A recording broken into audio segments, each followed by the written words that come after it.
Policy Council. For the past couple of years, Republicans have been quite critical of the Obama administration for its policy of not providing Ukraine with lethal weaponry. And certainly Republicans have told Ukrainians in Ukraine and in Washington that after the election that would change, even if Hillary Clinton won, but certainly if there were a Republican in the White House. As of Tuesday morning, that appears to not be the case. And in this stage on Tuesday afternoon, Governor Kasich spoke really quite forcefully in criticism of that change. Now, I know this is a small news item in the American news blitz out of Cleveland this week, but in parts of Central and Eastern Europe, that was the big news story out of Cleveland earlier this week, and I'd like to know if we can be clear as to what the message was. I think that clearly every question's to me, so it's and I get that. I think that the issue here is the notion again about what we are able to do. What is the cost to the United States for us to do that, and have we thought through the consequences of that decision? This is something I don't think anyone in the United States has, including my fellow Republicans.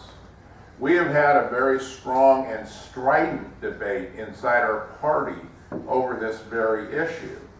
It's okay to go out here and load your mouth up and say stuff, and go out here and say, yeah, we're going to come to your aid. We're going to provide you arms. We're going to come out and do all these things.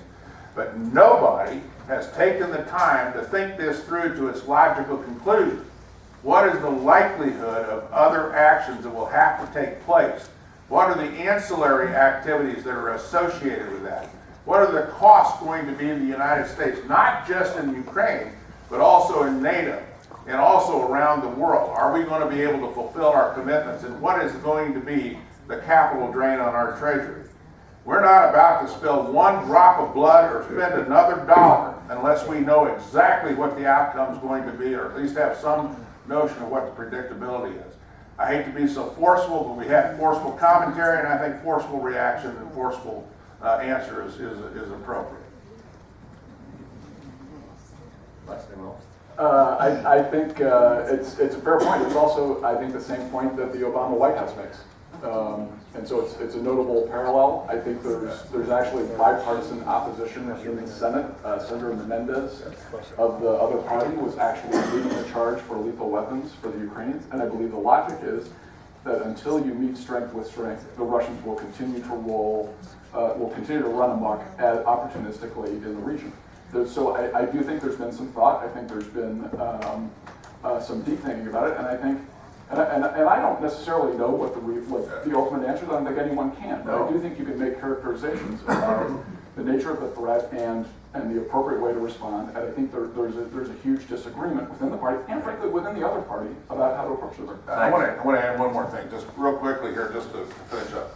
And I don't want this to be a negative thing, because I think what we're offering is we're offering a very clear, mature, adult, realistic view of the world.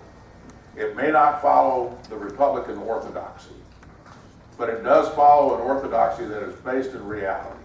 And we may not know the ground truth, and until we know the ground truth, we really need to be careful about making sure the commitments, and the biggest thing is to go out here and make these incredible declarations about what we're going to do in certain circumstances when we have no clear idea of how we're going to follow through and how we're going to complete the game.